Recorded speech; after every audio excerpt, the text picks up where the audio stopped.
देखिए, थाना मुडा पांडे के गांव बीरपुर बरियार की एक महिला रहाना जिसका नाम है, उन्होंने कल एक अभियोग पंजीकृत कराया और उसमें उन्होंने आरोप लगाया कि उनकी भाभी के ऊपर कुछ लोगों ने फायर किया और उनको स्प्लिंटर्स लगे, छर्रे लगे हुए हैं। और इस तहरीर पे तत्काल हम लोगों ने अभियोग पंजीकृत किया, जिसमें नामजद किए गए दो व्यक्ति, एक तो यासीन और एक हबीब, ये दोनों उसी गांव के निवासीगण हैं। उसमें एक अज्ञात व्यक्ति का भी नाम लिखा गया था।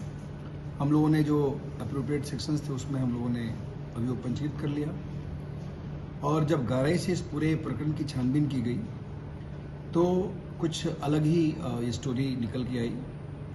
इनफैक्ट जो ये वादियाँ हैं, रहाना उनकी भाभी है नासरीन, वो उनके भाई अफजाल की सेकंड पत्नी है। और नासरीन का पहले जो ये व्यक्ति जो नामजद किए गए थे, यासीन और हबीब, इन लोगों से उनका पुराना मुकदमा चल रहा था, जिसमें 376 और 354 के मुकदमे कायम हुए थे और वो उसमें न्यायालय में उसका ट्रायल चल रहा है।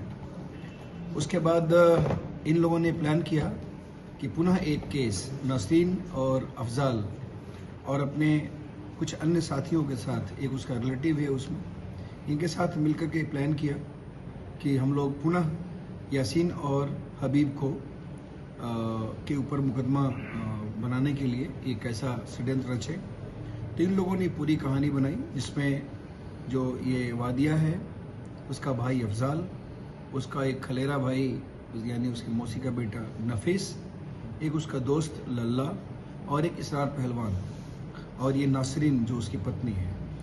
इन सभी ने मिलकर के, 5-6 जनों ने मिलकर के प्लान किया कि मेरे ऊपर अटैक किया जाएगा और उसमें फिर हम लोग जो यासीन और हबीब हैं इनको हम नामजद करेंगे।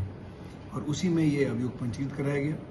इसमें जो अफजाल है उसे गहराई से पूछताछ की गई, उसने इस बात को स्वीकार कर लिया। और उसके बाद हम लोगों ने जो अफजाल है और उसका एक साथी जो था प्लान में और एग्जीक्यूट करने में, इसरार पहलवान, उसको हम लोगों ने गिरफ्तार कर लिया है। ये हमारे अभी गिरफ्तारी के बाद इनको हम लोगों ने अब आज जेल भेज रहे हैं। बाकी जो अन्य लोग हैं उनको बहुत जल्दी गिरफ्तार किया जाएगा। नासरीन जो इसमें एक मुलजिमा है वो अभी हॉस्पिटल में है, उनको भी हॉस्पिटल से छुट्टी मिलने के बाद उनके विरुद्ध साक्ष्य के आधार पर अग्रिम कार्रवाई की जाएगी। इसमें जो भी वहाँ पे असलहा प्रयोग किया गया है उसको भी हम लोगों ने बरामद कर लिया है, और जिस बाइक से ये पूरी इस घटना को अंजाम दिया गया था उसको भी हम लोगों ने वहाँ से बरामद कर लिया है। इस प्रकार इस अभियोग में एक तरह से जो वादिया ने लिखाया था उसके जस्ट अपोजिट स्टोरी निकली, और ये एक प्लांटेड तरीके से कुछ लोगों को फंसाने के लिए ये पूरा अपराध कारित किया गया और एक स्टोरी बनाई गई थी।